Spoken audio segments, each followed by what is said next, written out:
welcome to another exciting episode of Riding Through the Unknown. I have with you, for all of you tonight, if I can wake up, we were laughing about this being live, and here I go. It's already going down. Joys of your life. Show, at least you went down in flames. So let me try that again. Welcome to Riding Through the Unknown. I have an awesome, amazing guest for you all tonight, and we are going to be delving into a topic I feel like a lot of people don't know and ought to know because it's a part of our history, and it's a part of our history that I feel like doesn't get taught, and I don't know why, but without adding any more to it, I am going to hand it over to my guest, the one, the only, the amazing, been doing this for so long and so grateful to him for his friendship and for his guidance and the courage to do his webinars. The one, the only, Alex Collier. Me? I thought you were bringing in another guest.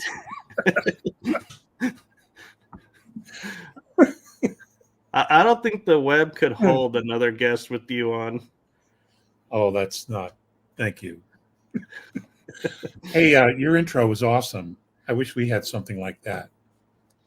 Well, my cousin did that for me. That was very cool. I liked it a lot. Ladies and gentlemen, I've known Michael for several years now. We drove to GSIC 1, and then he rode with me from Richardson, Texas to Orlando and then back. And it was we had some good times, good laughs, and he's an excellent driver, by the way. And his mom and dad or his late father were my best friends. Are my best friends. His mom is still alive, and she's one of my best friends. And so, we're family, just so you know. And I'm not sure what we're even going to talk about, but we all know that change is here. We all know, we all can feel it.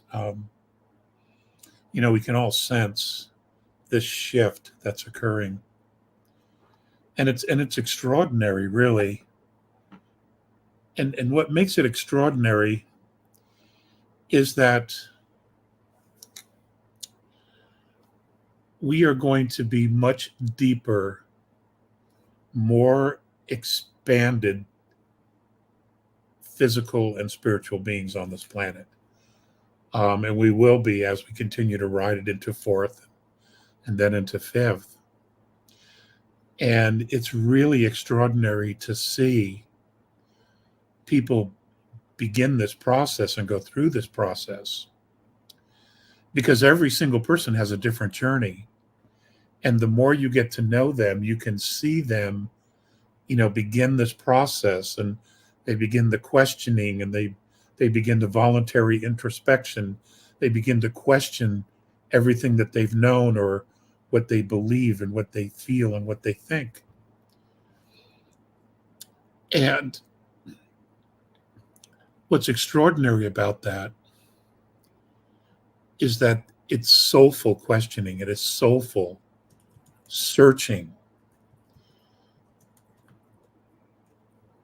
which means that they're getting back in touch with their higher self, their soul presence that is here now in the present. We're not running on automatic. We're not running on our subconscious minds and just, running around like little robots, little drones, on the surface. So it's really extraordinary to see it. And, I pay attention to that stuff, wherever I am, at the grocery store.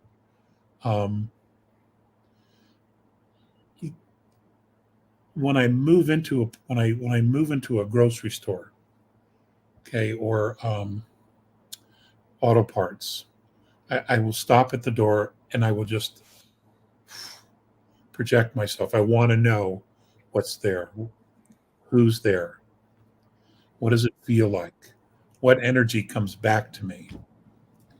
And I have walked out of places when the energy that came back was negative or dark.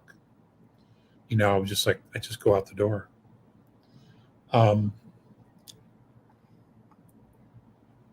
because there's a lot of house cleaning going on. There is a lot of house cleaning. And what we want to do is we want to stay away or give distance to very, very dark energy. That's here. It's on the surface, but we want to give it some distance uh, because we don't want to entangle ourselves with it in any way. So you just move yourself out of that space, and maybe you do something else, and then you come back. Um, there's all kinds of things you can do. I've had this happen to me once or twice at a grocery store. And what I'll do is I'll figure out where it is, where did it come from, and let's say it came from the frozen food department or the produce. Well, then what I'll do is I'll work this end of the store, and I'll pick stuff up, and I will really slowly take my time until I get to that side, and usually by then that energy has moved either out the store or to another section, and I just work around it, you know get my stuff, and then I leave. Um,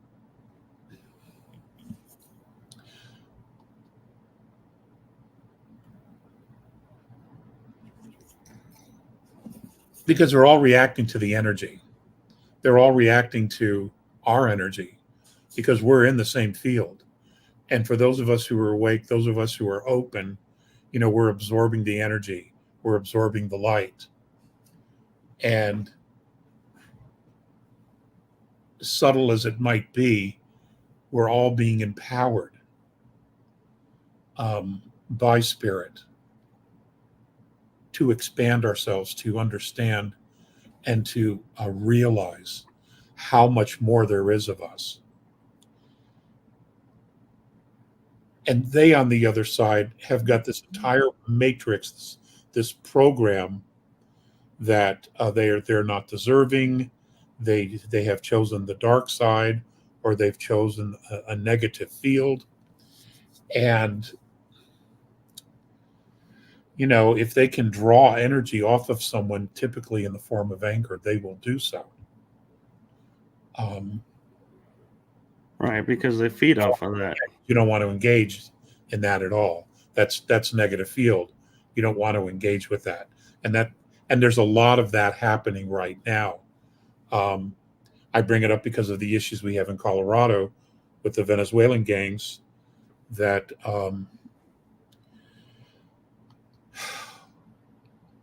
that the knuckleheads brought in here. Now, I'm all for legal immigration. I'm all for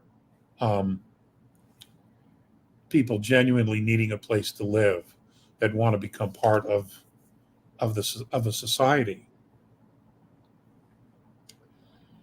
But I'm not in favor of a country taking its absolute worst human beings, putting them on an airplane, and saying, "Here you go," and then just cutting them loose.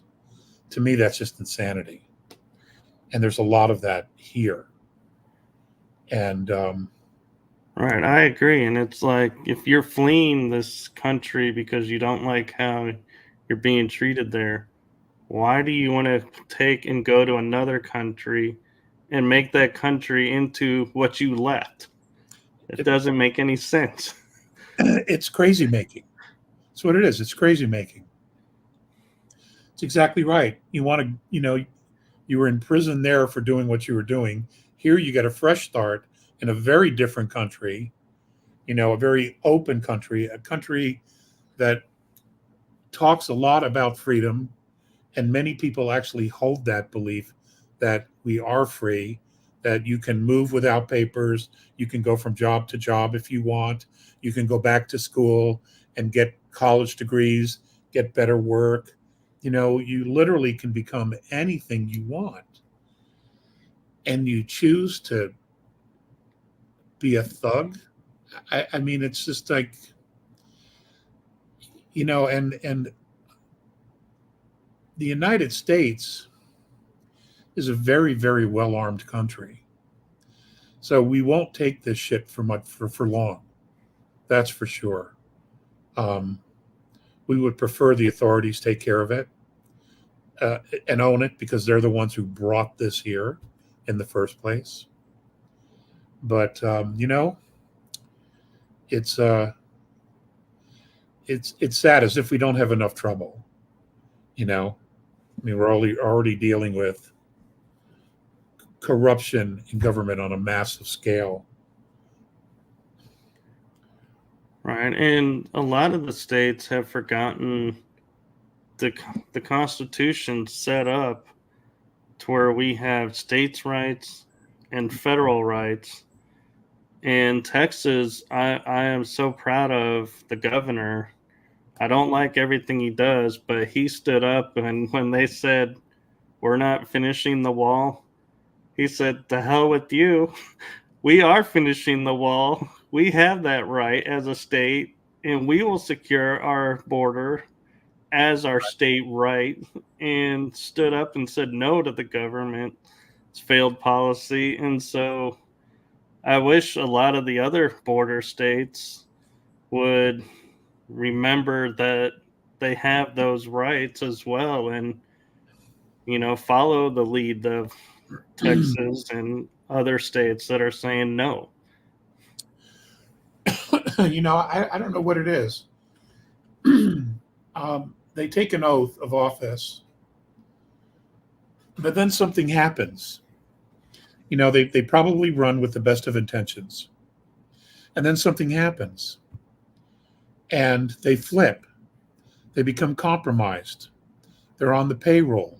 They're getting kickbacks, or they're getting all these additional favors that are off the books, or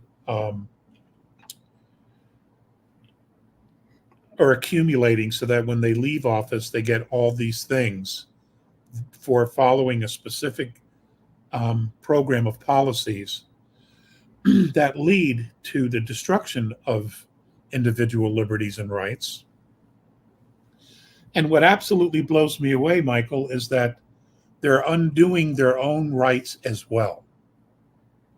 They are selling themselves out, their own liberties and rights, their children, their grandchildren. It's just I don't know. Maybe I'm just too old-fashioned, old school, or I'm the knucklehead and I just don't get it. I think it's we're too awake. We're not woke. We're awake, and that's the problem. That's simple. That's easy to see. If I do this, I infringe and lessen my own liberties at the same time that I'm trying to hurt everybody else. So why do it? Well, I think it goes back to the old adage I'm sure you heard when growing up is, the joke of they drank the Kool-Aid. And so we never had the Kool-Aid, so we're like looking at it with fresh eyes, and where everybody that had the Kool-Aid is like, I don't know what you're talking about. Right. That's probably so. It's a very interesting time, not only here in the States, but the whole world. It's it's an extraordinary time. So many things are changing. So many people are questioning. Excuse me. So I don't know where you want to go with this. Well, so in full transparency, we were talking on the phone, and I had mentioned to you how you always light up and love to talk about George Washington and all the stuff about him that nobody knows. And then you were like, oh, and there's a correlation to Abraham Lincoln. And I was like, really? So if you want to start with Washington and share some of the history that you learned of him, because I don't think a lot of people even realize he was British trained, and he wasn't a very good soldier, but when times were tough as a soldier, he was able to pull through. And I think that's where his leadership skill kicked in. Well, he made mistakes. He was young. And his older brother was very accomplished, but he died. And what happened was George was left the farms and the plantations when he was very young. And he didn't want to be working the homestead the whole time. There were a lot of things he wanted to do, so he learned and trained himself to be a surveyor, because he understood that, you know, there was no way that most of the colonists could be extremely wealthy just with money. You had to have land, and he was very interested in purchasing land, and over the years he had accomplished doing that, going west through the Appalachians into the Ohio Valley. He knew that area very, very well. And then he was given a commission with the British. Well, he wasn't with the British regulars ever. No, But I think he was with the militia. With a militia that was led by British officers. The So Virginia militia, if I remember correctly. Exactly. And then he cut his teeth. He made some mistakes. He actually started, because of a decision he made, he started the French and Indian War. That was totally on him. But, you know, he made up for it later on. He found himself as an officer with another British general, and they walked into an ambush. I believe that they were Hurons. They walked into an ambush, and the general was killed, and the only officer that was left was Washington. And he went into the mode. You know, he didn't think about it. He just did it. And he rallied everybody together, and he was able to get everybody in a retreat, and they were protecting their flank as they were retreating. And he saved about 1,000 men. They lost 1,000, a little over 1,000. But he was able to save the regiment, at least what he could of the regiment. And they were very impressed. The soldiers were very impressed in how he did it, because he didn't run to the flank. He was right there with them as they were taking steps back. Had horses shout out from underneath them. I was just saying he got wounded too. If I recall, I think he got a scratch or something, but it was nothing serious. But the point is that he was very, very good under pressure. And that seemed to be his sweet spot, was when he was under pressure. He just knew what to do. He would go into this other place, and he just knew what to do. And he followed that guidance. And, there wouldn't be an America without Washington. And one of the raps that he's given a lot of is about the fact that he owned slaves. Well, all British owned slaves there. They did. In fact, many of the colonists technically were slaves, because in order to pay for their ride overseas, they had to work for these companies for several years in order to pay for their fare. And, and that's just what it was. And when their contract was up, whether it was 3, 5, or 7 years, when their contract was up, then they could move west into the forest and get some land, clear some land, build their own homes, start their own gardens, etc., and try to build a life for themselves. My brain's not working very good today.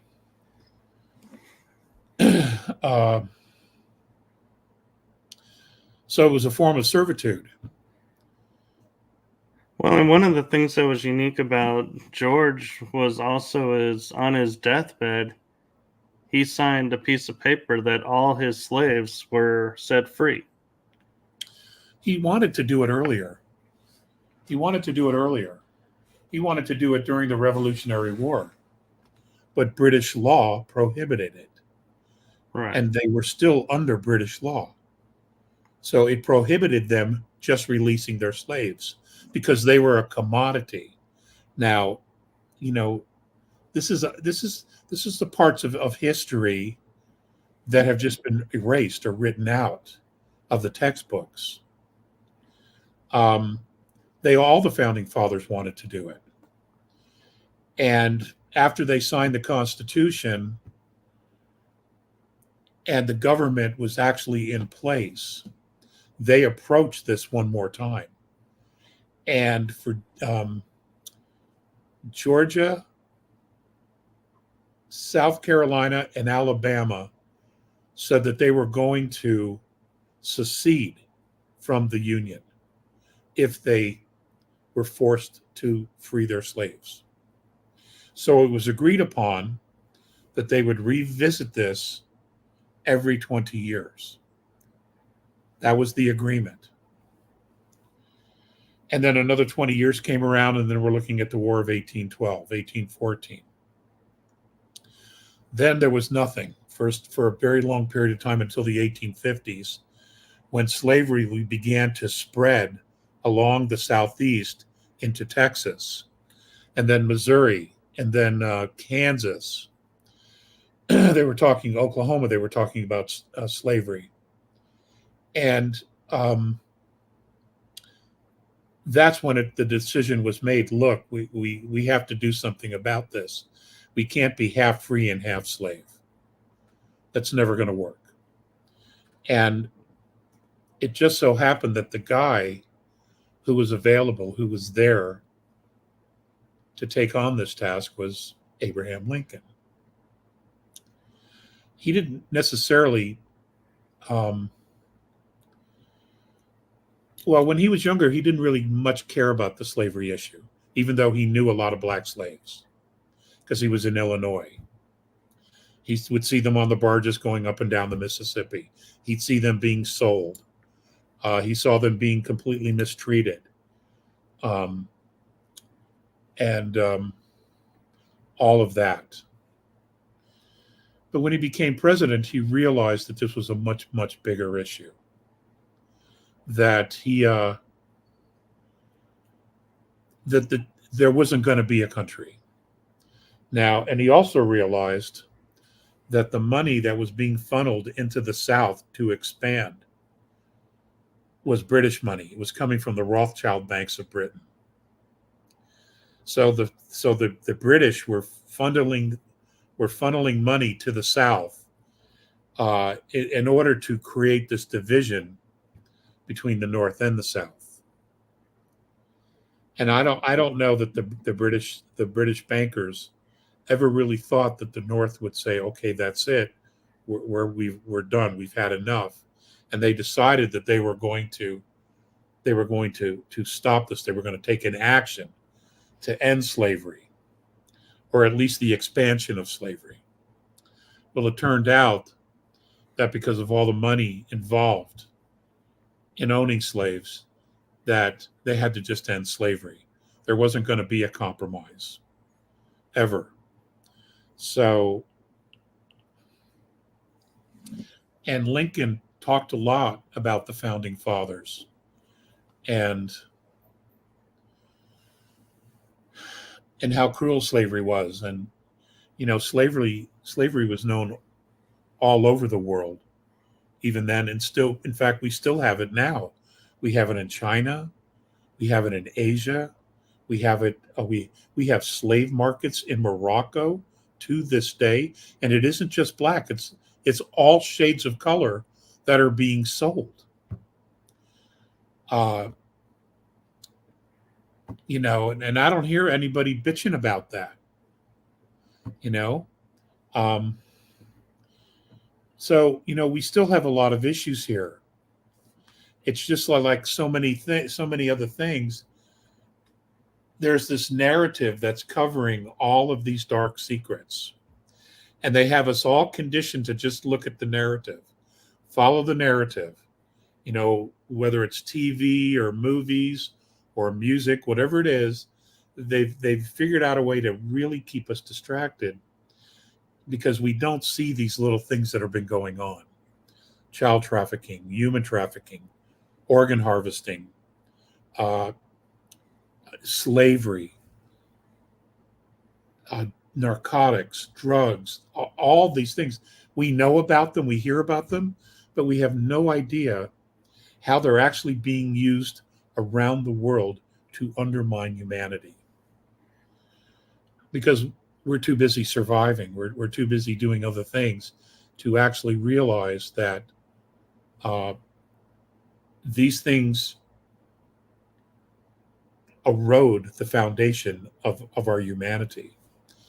The bigger they get, the worse they get, the more it erodes the foundation we have called humanity. Right. And at some point it catches up, and you begin to see what we're seeing now: chaos, strife, starvation, hunger, um, dictatorships, organizations that are making a ridiculous amount of money actually hurting and harming humanity. You have the food industry putting all these chemicals and things in the food that make us sick. Then you have the medical industry treating us for the things that we find in our food. Then we have the medical industry giving us treatments, okay, with mercury, horse urine, buffalo urine, all this incredibly horrible stuff. One of the treatments had a chimpanzee adrenovirus in it. Why are you giving that to humans? Okay, so and all these things change us. Meanwhile, everybody's just like, oh, it's okay. That's our doctor, and they know best, and they don't. They have a completely different agenda than what everybody thinks. It's remarkable, and to see everybody starting to wake up um, to this is really, it's promising. It's really promising. When I first started to talk, and there were just a few of us back in the early 90s, there were others ahead of us, but we didn't have social media. And would we have 4 or 5, maybe 6 black and white TV channels? You'd never get on TV. There was local radio, ham radios, CB radios, uh, pagers. It was very hard, VCRs, that kind of thing. It was very, very difficult to get information out. So the only way to be effective would be to actually get in front of people and talk, if you could get people to even be interested in this. Well, and the interesting thing too is when we had like the Senate, I believe it was, they said the disclosure of the USA's UFO documents, and everyone's like, "Oh, we're getting our disclosure," and everybody was happy. And everybody forgets our government only does something for us when they want to hide something else. And so everybody was looking over here while the magician's over here doing something much worse, and everybody was happy because they were getting this, which, in my opinion, ended up actually saying very little to nothing new if you've been following all of this. And it was like they say, it's like you're watching the movie and you're like, this is a repeat movie. Why am I watching this again? And going, oh, wait, what is this happening over here? And everyone's like, oh, no, that's, this is what we need to focus on. Yeah. I know there's so much, there's so much illness that is now coming to light, and it's actually, it's sad to see it. It's sad that it's as bad as it is, but at least we're finally seeing it. At least we can now begin the process of having more information, talking about it. We have media that we all have access to where we can share information, videos, lectures, talks, etc., film clips. And it's a good thing. It's a good thing. It's finally beginning to snowball back on the pirates. The controllers. It's all coming back on them, Right. It's like they gave us this technology just to make us happy. Didn't think we'd actually learn to use it. And now we're using their technology against them. Like, we have now clips of when they say, oh, I never said that. Well, here's your interview right here. That's you, isn't it? Saying this. And it's like, oh, crap, you saved that? It's like, yeah, you made it so it doesn't disappear. So it's always out there. So, yeah, we're paying attention now. But an interesting question I have for you is, during when we claim we got our independence from England in the 1700s, they say it was like 1 to 3% of the population overthrew the empire was involved. Today, it's like we keep hearing we don't have enough people. We got to wake more people up. What percentage do you think we need today? Because if we only needed 1 to 3 back then, and yes, the population was less and it was less territory, but I feel like even if we compared the scales, we should be at a tipping point already. We already are. Yeah, we already are. The population of the colonies at the time of the revolution was anywhere between 2.5 million and I say just over 4 million. That's what it was.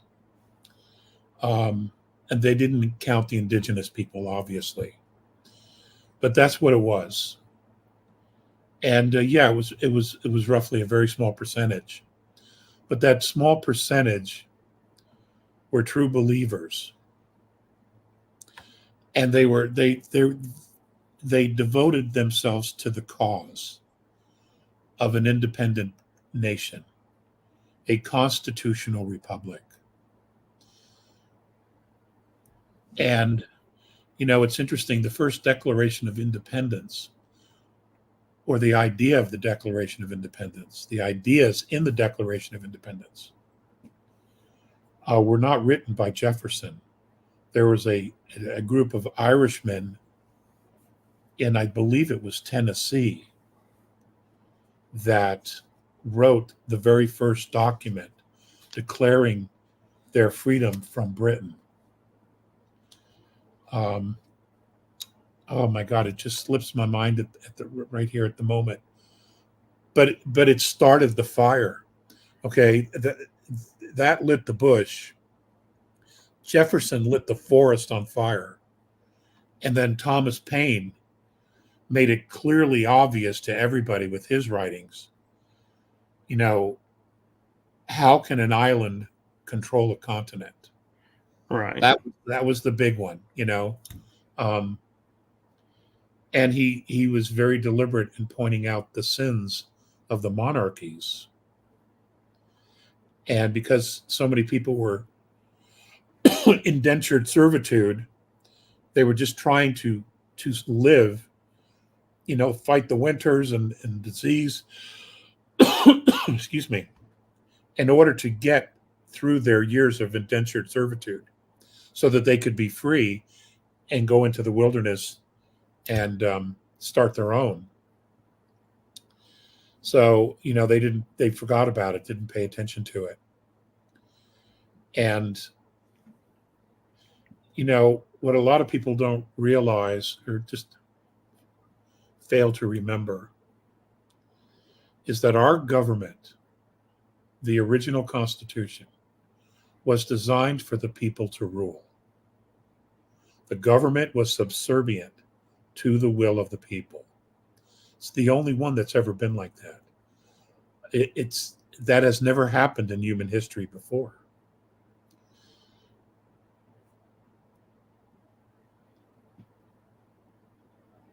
And I don't exactly know how we lost it, but I think the Civil War was designed in order to break that idea that Americans had. Because when the Civil War came, it was decided that there were going to be slaves, and where north of Virginia, they were free states. And what they did was they pitted each of the states against each other. And the financing was coming, and the finance for the South came from Britain. The financing from the North came from France. And what's interesting is the big banks in France were the Rothschild banks, both France and England. And they were brothers. So they were pitching and playing both sides against the middle, knowing that if they could collapse the government, push it into bankruptcy, that they had an opportunity to step in and do something. So, yes, it happened. Yes, 600,000 Americans in basically hand-to-hand combat killed each other. Yes, it took decades and decades and decades to get over that, to get past it, to begin the process of rebuilding. Many positive things did come out of it, though. But America was never the same. It was never the same after the Civil War. And there was no going back to the way it was. Now, when Lincoln was killed, the United States was bankrupt. Now, what a lot of people don't realize is that Lincoln was printing interest-free money. He was printing greenbacks. And that was paying the debts for all of the United States at that time. So, and of course, that was a real threat to the banks of England and France, because they were loaning us money with interest. We were having to pay them back. So when Lincoln died, the United States was bankrupt from the war. And in 1871, a new contract was created. Money came to Washington, D.C. It came from both the Bank of England, the Bank of France, and the Vatican in Rome. And they instituted a corporation, a corporate United States. And this is where we find ourselves today. And I realize this is not new knowledge. But what's happening today now is that we're unraveling that corporation. Because what that corporation did after it took hold and it grounded itself, and then it sent its tentacles out into the different states, law firms, businesses, shipping empires, etc., railroads, etc., is that it began the process of commoditizing everything, including the people themselves. There were no real birth certificates until I think the late 1920s. People would write their name in the family book and the date of birth. And up until that time, that was considered proof that you were a Wagner, a Collier, a Kampf, because there's your name in this Bible.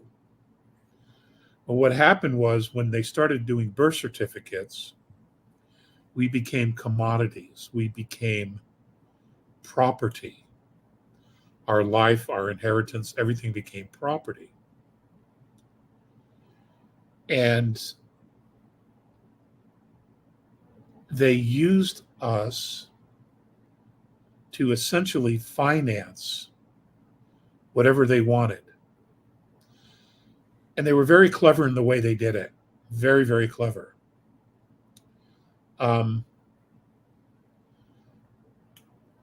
Now, what's interesting about that, and I want to move to this just for a minute. I'm still researching cryptos. But there's a lot of talk, a lot of chatter about digitizing everything as a commodity.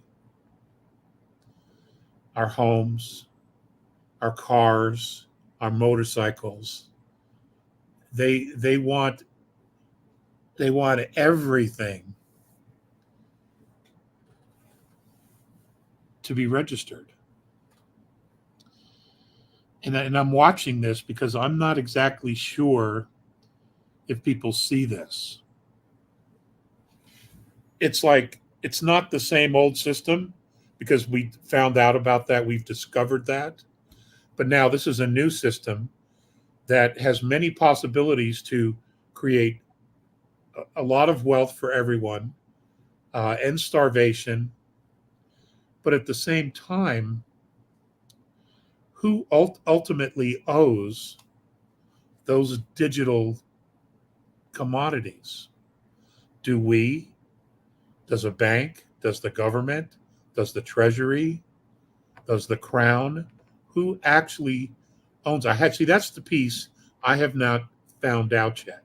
Is it Ripple? Is it XRP? Who actually owns those digitized commodities? Right. And when Bitcoin came out, everybody was so quick to get into that. And I stood back and was like, no, something doesn't feel right. And when I was talking to someone about it, they said, yeah, so Bitcoin, you're given this long, excessively long code, and you're supposed to lock that in a safe. And if you ever lose that code, you lose your money. And I was like, what? And he goes, yeah, this code, you get it one time, and that's the only way you can access that money. And so then I was like, I started thinking, well, if I lost that, who has that money? Because I can't get it. Because there's no way. I think it was like a 40 character at least code. And I'm like, there's no way you could even sit there and go, oh, and accidentally stumble on it and go, that's what it was. And so, yeah, I've always been like, no way, I'm not getting into crypto because I had that worry in the back of my head of that guy that was nice enough to say, if you lose this code, you lose your money. You have Well, no proof it's yours. yeah. I'm not against crypto per se. I just don't understand how it all works, Right. how it attaches to the blockchain. There are some real solid reasons for doing it. There are. But we don't know enough about the back end of this entire process. And the people who do know are currently under NDAs. Right.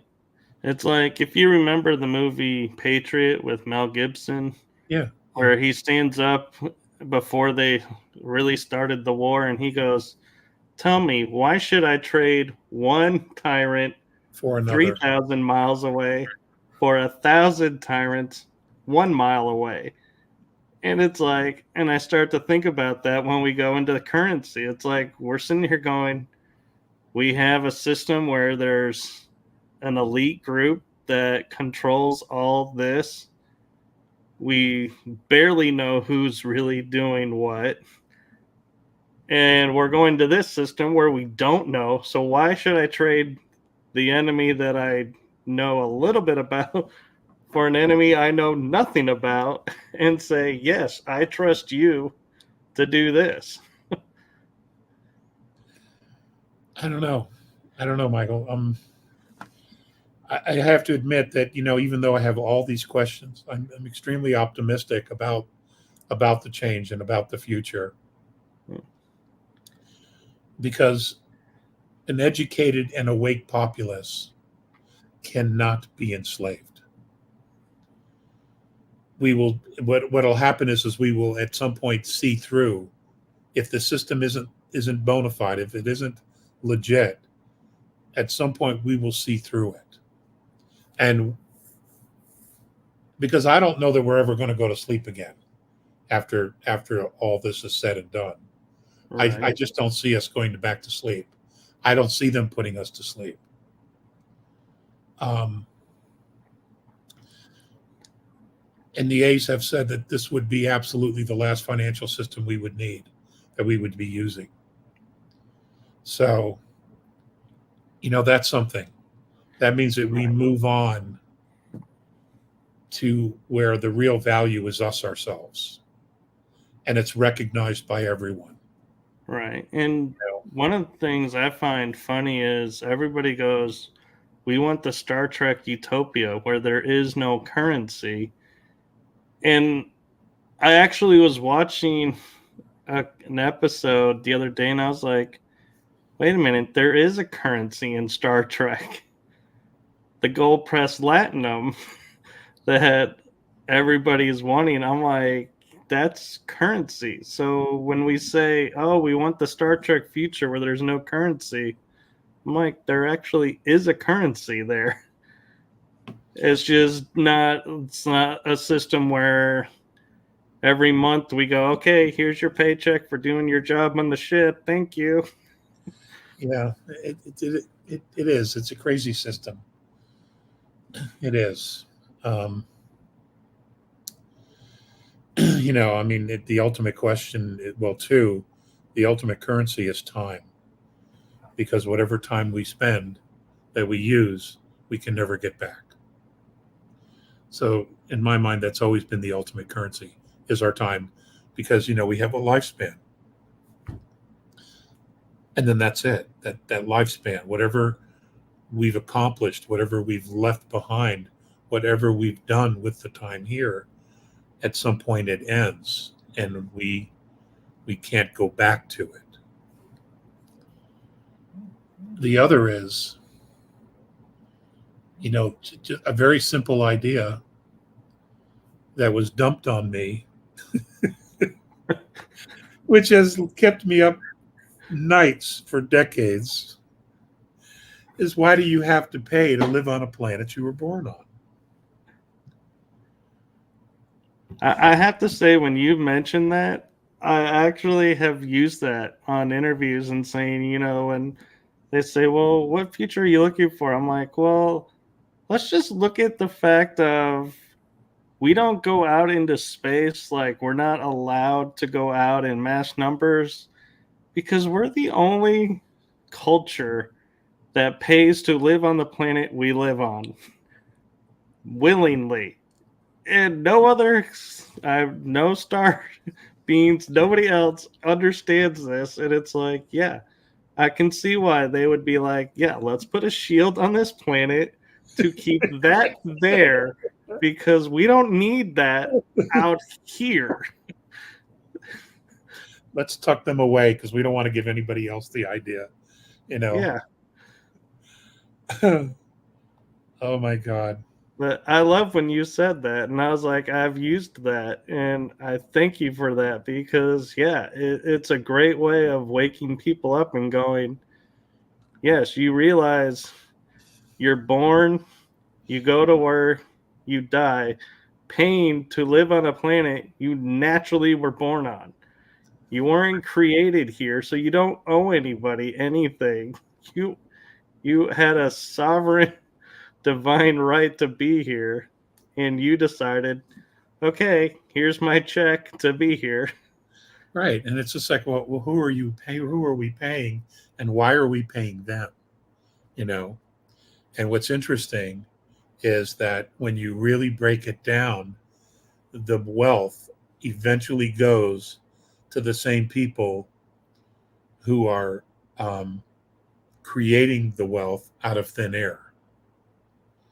And that's these bloodlines, these very specific bloodlines that go back um, to ancient races that were not originally indigenous to the earth. It's really quite fascinating. So we're paying rent. Essentially, humanity is paying rent for being here. Right. You know, so Which it's, begs the it's a good question. gig. I mean, it's a great gig if you can do it. You know, Yeah. and they did. They sold it well. They sold it well. Yeah, I'm wondering, now I got to start to Anybody think, listening? Is anybody listening to this? oh, yeah. Oh my God. Okay. We had no script, folks. We had no script here. We're just winging this more or less. We have, but yeah, we even covered the topics that we said we were going to cover. So, you know, it goes where it goes. And I got to say, what's funny is, we think about now, we can laughingly say, if I'm paying to live on the surface of the earth, is it cheaper to live on inner earth or outer earth? Yeah. And how do I move there? Can I upgrade my accommodations? You know, what will that cost me? Oh my God. So, It's nuts. yeah, yes, Libby, this show airs. Actually, today is a Wednesday night, so it is 3 Wednesdays a month. So stay tuned for that. But Thank yeah, I you mean, for still staying on. and I have to say, it's amazing how everything we think we have accomplished, we feel like, oh, this is human evolution. We've evolved, we've awakened and done this or that. And the notion that somebody has helped us is like, no way in anyone's frame of reference. And I'm like, you look at the art, you look at structures around this planet that we can't build today that are present. And I'm like, how do you still sit there and say to yourself, yes, we have done everything by ourselves and have gotten no help from anyone, and be able to say that with a straight face? Well, you know, disclosure, which has already begun, disclosure is going to completely change not only who we think we are, but also how we think about ourselves. And it's specifically designed to do that. Yeah. And that's why it's all beginning to come out now, because we need this shift in consciousness. We need to see ourselves in a different way. We haven't had an open or very visible point of reference regarding ourselves, who we are, or how others see us.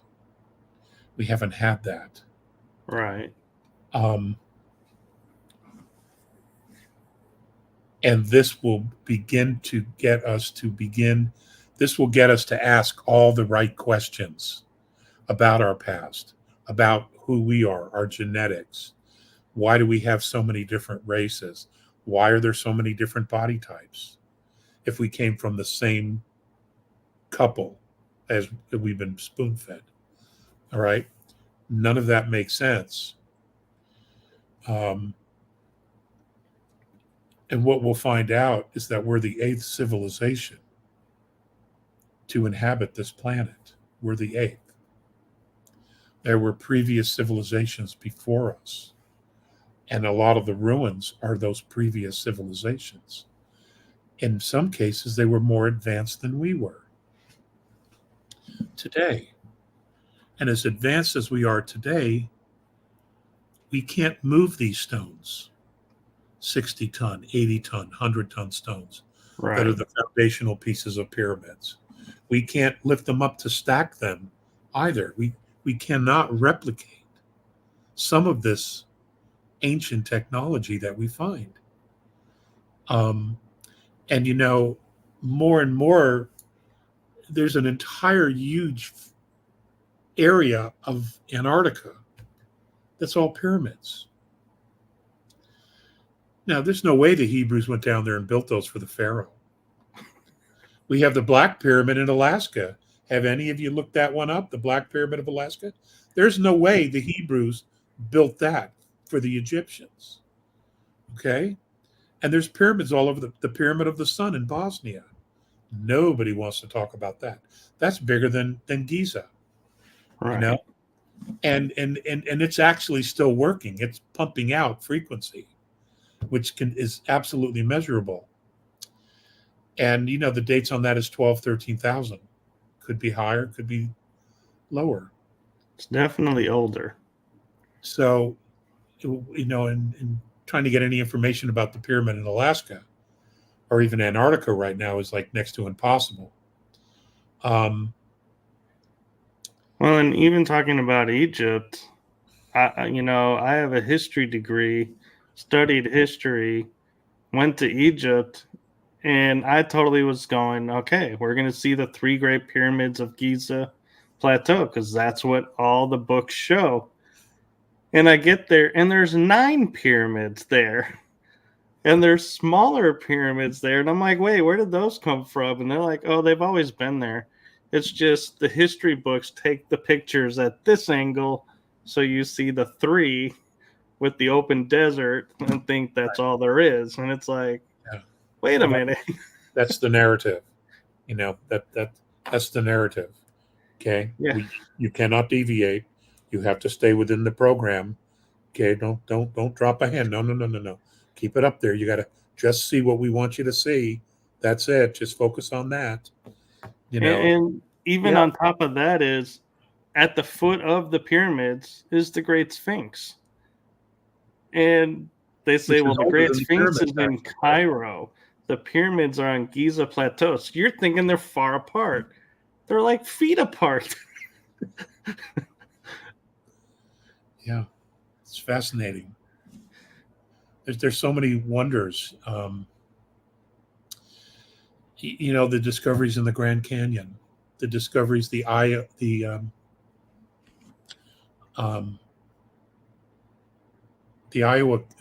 what is it called?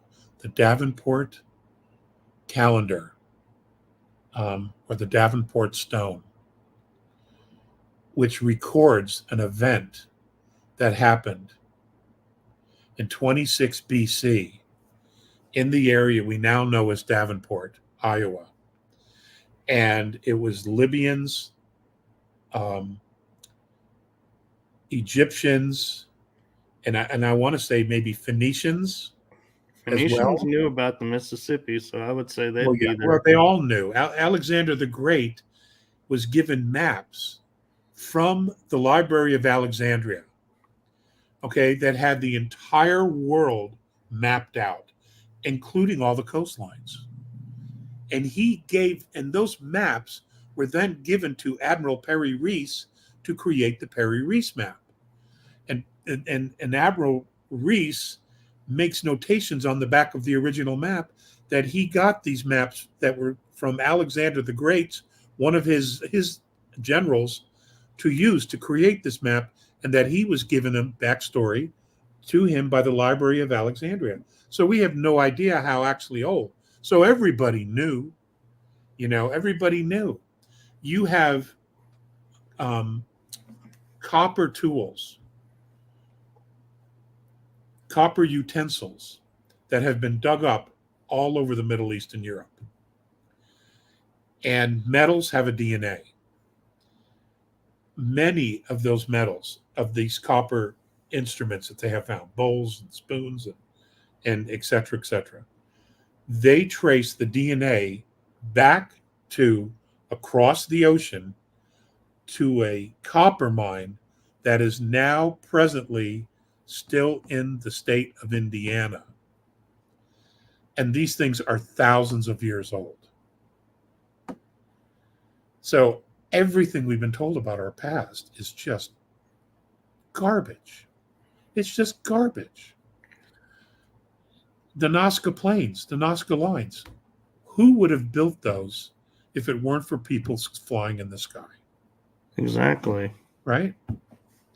So Machu Picchu, we couldn't build anything like that today. No. You know, and it was never always high in the mountain. It was lifted, but we couldn't build that today. And anyway, we can't move the stones. So there's all, and that there's a new one that's been found in Montana called the Sage Wall, SAGE Wall. So for those of you that have interest in history or archaeology, you might want to take a look at that. They cannot explain that puppy at all, you know, because it's completely out of place. And then there's other walls in Eastern Europe and Russia. There are similar walls, and nobody can explain why they're there or who built them. They obviously came from previous civilizations because there's no record of them at all whatsoever. But yet there it is. What's interesting is the one in Montana, it's magnetic. The stones are magnetic. You can put metal on it and it will connect to the rock, to the granite. They have no explanation for it. You know, it's interesting you bring that up because near us is a city called Rockwall. I've heard of it. And it is an ancient wall that's around, and some of the buildings downtown or in the shopping district were built from stones of the wall. And they had people come out and investigate, and they're like, well, everything faces north, so that means it's natural. I was like, wait, wait a second. When has nature ever done anything in a straight line perfectly to something? Never. I know. They just don't want to talk about it because it destroys the narrative. You know? Yeah, well, that, and then they have to ask the question, why is there this fortress area here? What was either in it or outside of it that they didn't want in, or what did they have in that they didn't want out? Right. What was the intention for building it? Right. Well, yeah. You see, well, not enough of us are still drinking the Kool-Aid. No, we upgraded. We're starting to ask the questions, you know?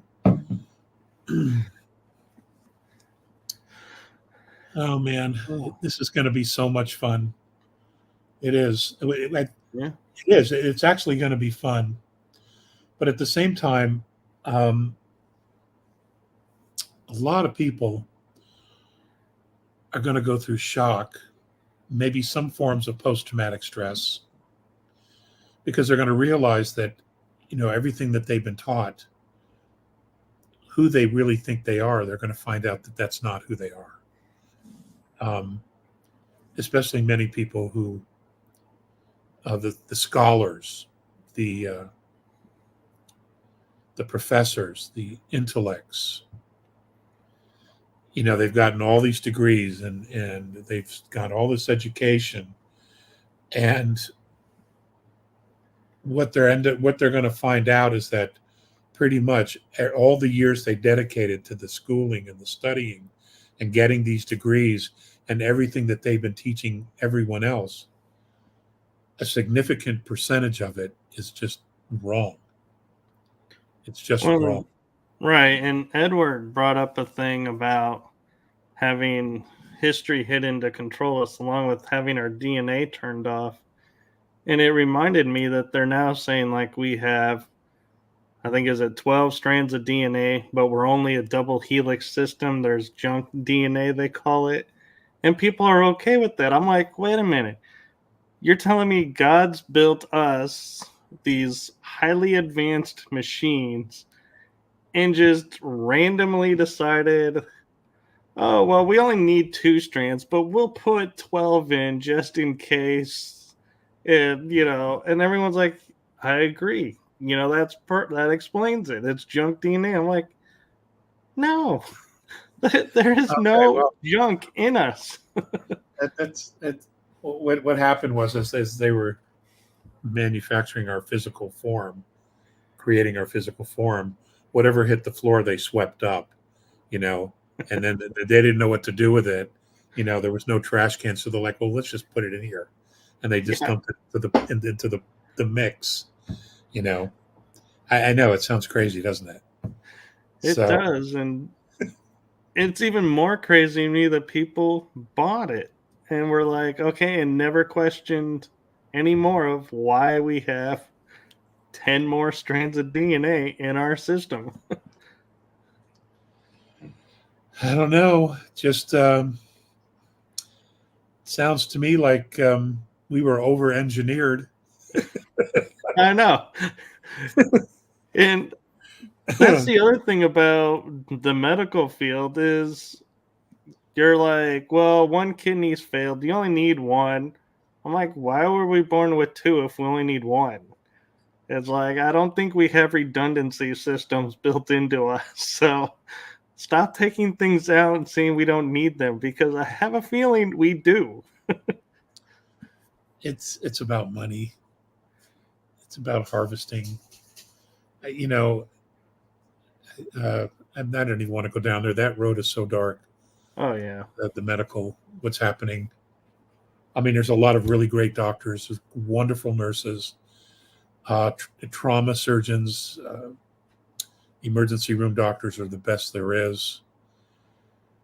It's but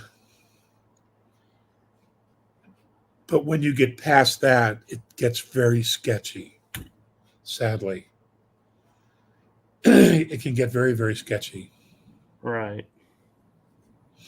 And I agree. There are great people in the medical field, but I think their hands are being tied because unfortunately the system now is if you speak out and speak the truth, we're going to take away your livelihood. We're going to take and make it so you can't work anywhere in the field. And that keeps people toting the line because they're too afraid to live without those means. Right, but we also are supposed to have free speech, right? Right. Right. So, why do we walk around saying we have free speech when telling the truth can get your job? You can get fired from your job. You can be punished for telling the truth if we still have free speech. There's all these contradictions. They're all over the place. And I just don't understand why people haven't put it all together yet. And come to a conclusion that the powers that be are completely full of shit. And the worst part too is our regimes that lead us will always say, well, anything you don't like that we're doing is our predecessor's fault. They did that. So it's like nobody takes responsibility in our government for anything. They always blame the other person and they're like, wait a minute, this doesn't add up. But they're like, the second you say that, it's nope, you've lost your show or you've lost your business. You're done. You're pushed away. You're labeled a nut. And they're like, okay, next person. But it's interesting to note though, Michael, that the government is made up of us, the people. It's made up of us, the people. We've become complacent. We've allowed this to happen. Yeah. We've we've abdicated the management of our government to professional politicians who are clearly only in it for the money. Right. And it amazes me how many educated people and people I hear all the time spouting, America is the great democracy. America is the only true democracy in the world. And I'm like, America is a constitutional republic. We're not a democracy. So Yeah. where did you get this education? And people feel, and it's like, Well, hey, that's all been done on purpose. You change the language. This is where George Orwell's books are so important. What is it? Animal Farm? Animal Farm, 1984. Yep. What was who wrote that? Upton Sinclair. Animal Farm. I think it was Anyway, Upton Sinclair. okay. In that story, it talks about how the pigs changed the meanings of all the words, and during the process, all the farm animals do the same thing, and then in the end, they have completely forgotten who they were because all the language has been completely changed. They can't even describe what they were, who they were, what life was like, because everything has changed, all the definitions. And whoever that gentleman was, um, he was definitely trying to let us know what was going on. And but a lot of us missed it. Um, but it's just remarkable. But we it, this if anybody's going to have to take responsibility for it at this point, um, in order to fix it, it's going to have to be we the people. Because if we don't take responsibility for it, it'll never change. Right. You know, And I think it doesn't mean we take responsibility for the crimes and the genocide or that. That's not what I'm saying. But we have to take responsibility for the problem now, because now we have to fix it, or it's over. Right. It's over. And the founding fathers did not like democracies. And the Federalist and Anti-Federalist papers, they talk about this. They talk exactly about why it's not going to be a monarchy. It's not going to be a parliamentary monarchy, or that it's not going to be a democracy. They wanted a constitutional republic where the will of the people superseded the decisions of the government. We just didn't hold on to it. We the people didn't hold on to it. Right. And I feel like they were warning us too, because when I was watching National Treasure, and he's reading the Declaration, and he talks about how it is not the right, but it's the duty of every citizen when the government starts to take over and rule for itself to stand up and overthrow said government, because that is not our system.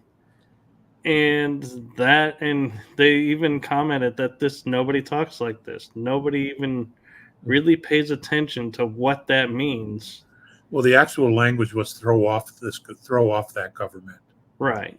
Didn't say, it was throw off, which basically meant the same thing.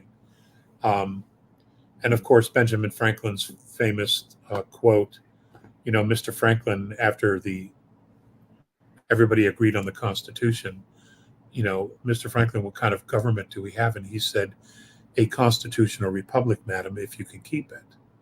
And we didn't. I don't think we knew enough about it. I also think that because we were spread out so far, that it would take so long for information to be shared and to spread. I think we were undermined almost from the get-go.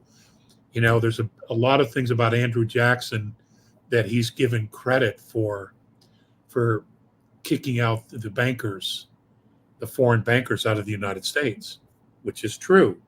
However, what he also did was he shut down all the state banks. Each state had their own bank, so that farmers and agriculture and inventors and Millsmen could go to that state bank and borrow money at very low interest to expand their business and to create jobs. Well, he closed all of those banks. And what happened was the only place the farmers, the millmen, the small business owner could go was to the Wall Street banks in New York. And guess who owned those banks? I'll give you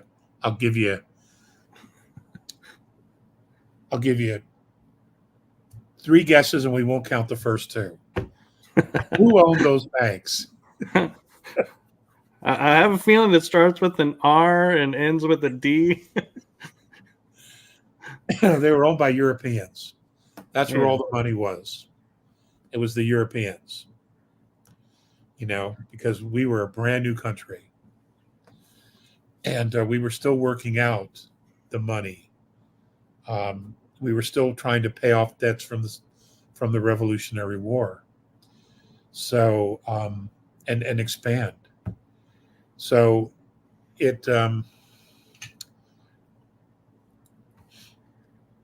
I sincerely hope that this new shift, this new going back to a gold standard, that it's done right, and that the implementation of the constitutional republic is clearly understood by the American people and any other country that chooses to throw off the yoke of whatever government they've been living under when this shift occurs and embraces a constitutional republic as well. Because, the only way we can ever remain free is if we defend each other. It's the only way. Right. And the government that gives us absolute purpose and the right to do that, to defend each other, to manage our government, is a constitutional republic. It's the only one. Right. We can't trust these idiots. And I'm curious your thoughts, because a lot of people say when we dissolve the corporate U.S., it'll take us back to where the next president will become the 19th president, because that's when all from 19 to current are corporate presidents. So by our laws, though, anyone who passed laws as a president, if he is removed from office, his laws become null and voided. So I'm like, I look at all the laws that have passed, like women's right to vote. Is that going to become null and voided? And we're going to have to start over and be like, okay, or are we going to be like, all right, these laws worked, these laws didn't, and start picking and choosing the laws we needed? No, it's not how it works. It's not how it works. We have been living under Admiralty law. Okay, the law of the sea. And I'm not going to spend a lot of time on this because I know a lot of you already know this. If that's what in fact happens when the corporate United States is dissolved, I do not know that we're going to go back to the 19th president. I don't know if that's actually what we're going to do. But what will happen based on law is that if you impeach a president or dissolve a government, you're supposed to go back to the previous government and erase the laws that were put in place.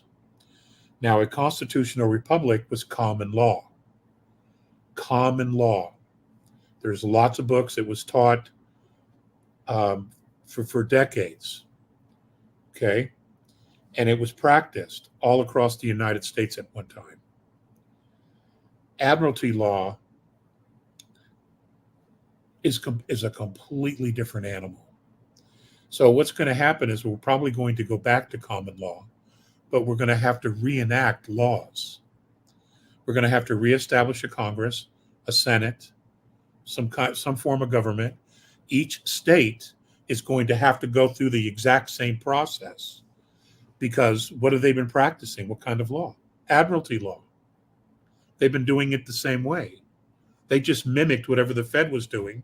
And when when the states stopped printing their own currencies and they accepted the Federal Reserve note, well, the government had them all by the nose. They had to do whatever they were told to do.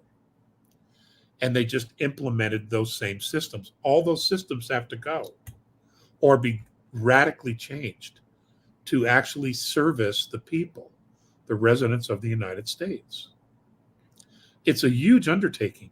There is a lot to do. But the first thing that has to be done is to stabilize a nation's economy. All the states and these nations around the world, they have to stabilize their economies so that people can eat and survive. And then what you do is you gradually begin the process. This could take 25, 30, 50 years. We don't know because we've never been here before. Okay, we've never had to do this the way we're doing it now. But again, it comes down to this question, Michael. What is it that you want? Do you truly want freedom? Because if you truly want to be free, you truly want future generations to be free, then we have to put all these things in place in order to protect our freedoms. It just has to be done. Right. Otherwise, you're going to have the same shitstorm that we've already got because, you can get these retired politicians. Oh, I know what to do. I've done this. No, thanks. We don't want that anymore. Right. We have to approach this from a completely different way with people who are truly awake, who truly want to be free and are not for sale. They are not. I agree. So, yeah. And I find it interesting how we always look at the corruption and we're always like, oh, it's at the federal level. And it could be in like the states, Senate, or House. And everyone views it, that's the starting point.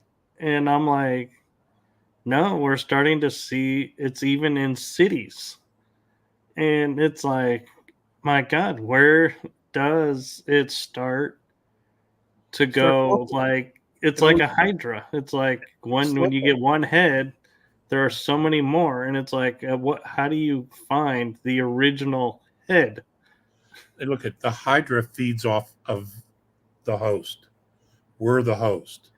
So what you do is you start at a local level, and what you do is you cut off their source of energy, their source of feeding, their source of power.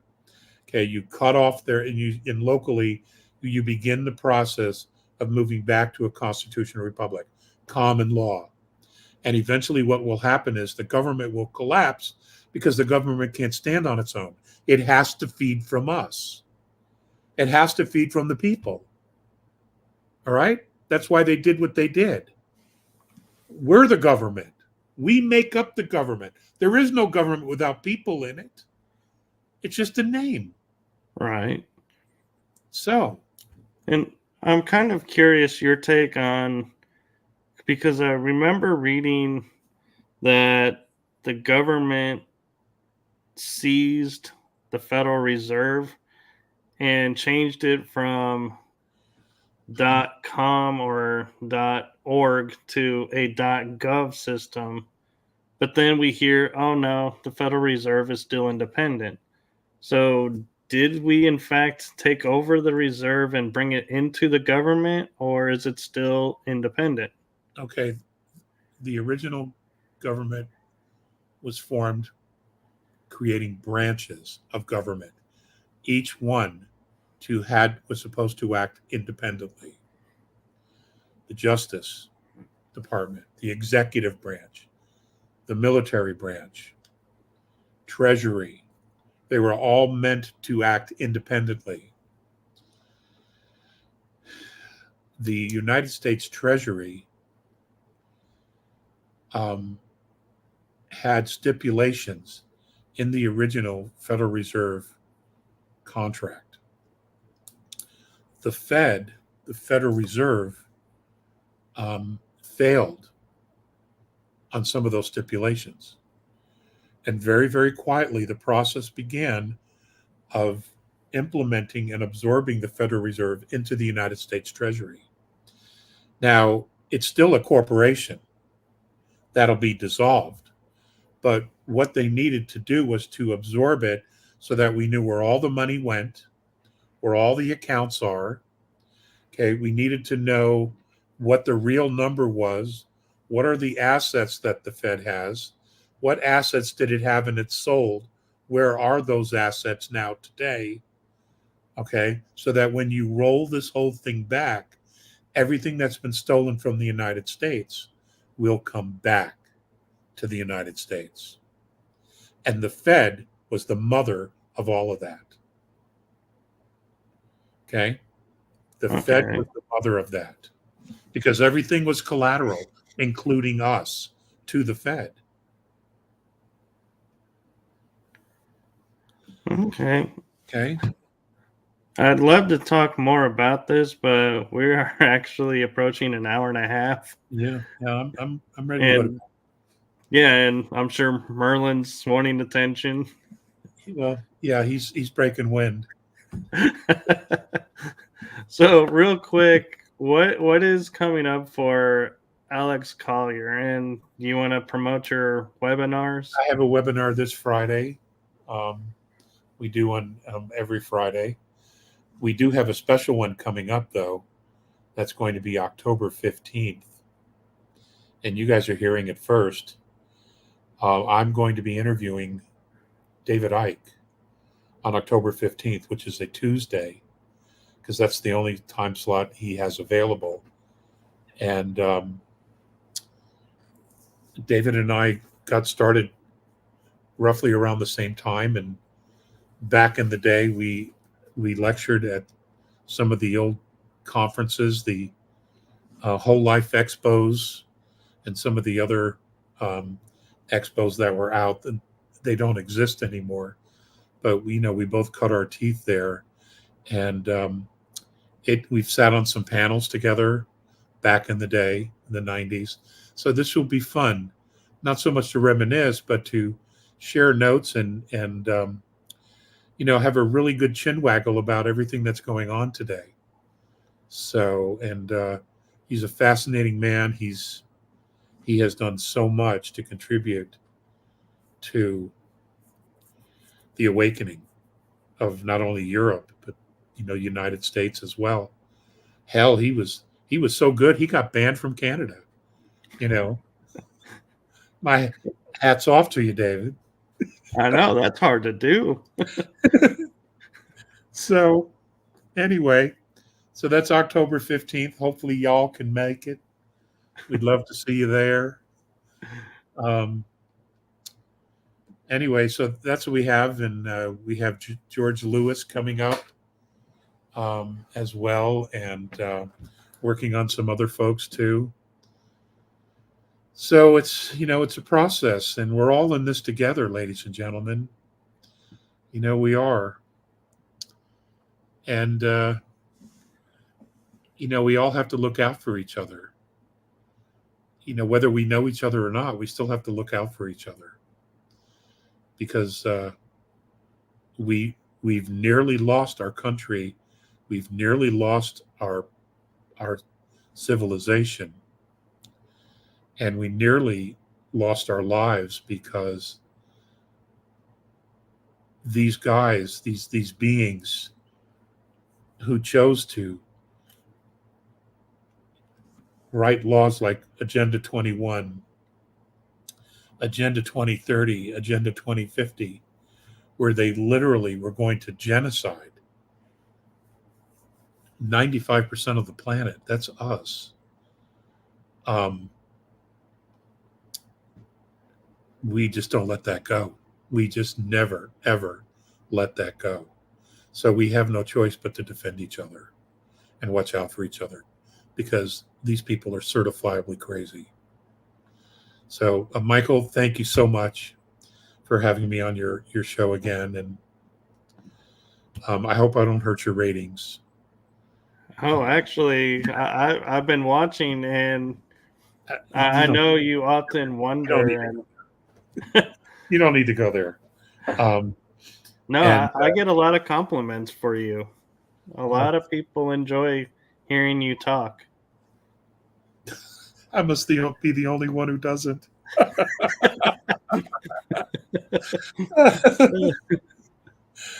It happens, Oh yeah. right? Anyway, my love to your mom, and I know I'll probably be talking to you over the weekend or something, or your mom at least. Okay. Okay, yes, and have a wonderful night, and say hello to Merlin for us. And I will. Also, you guys were going to go to GSIC, but now you're going to stream it online, right? right. Right. So, ladies and gentlemen, the GSIC, because I know Tina's been on here. The GSIC, if you can't make it to Denver, which is absolutely gorgeous this time of year, but if you can't, apparently it's being streamed at a very, very great price point. So, it's an amazing program. It really, really is. It is one of the best things I've ever done. But sadly, it was one and done for me. But the people there are just amazing, and the speakers are family. It's pretty awesome. And Disco Tina will be there, and so will Soldier's Voice. They're two incredible women who are fighting for everybody as well. So, okay, that's my speechifying for today. All right, and Disco Tina's even throwing out there it's $3.99 for 3 days of GSIC all speakers. That's a good deal. It is. It's a good deal. And thank you, Lupe, for your kind words. All right, Michael, it's been All real. right. I got It another has. job to do. So Thank you for coming on, and have yourself a wonderful night and a wonderful week. thank you, sir. Take care. Thank you. You too. Bye. Bye bye.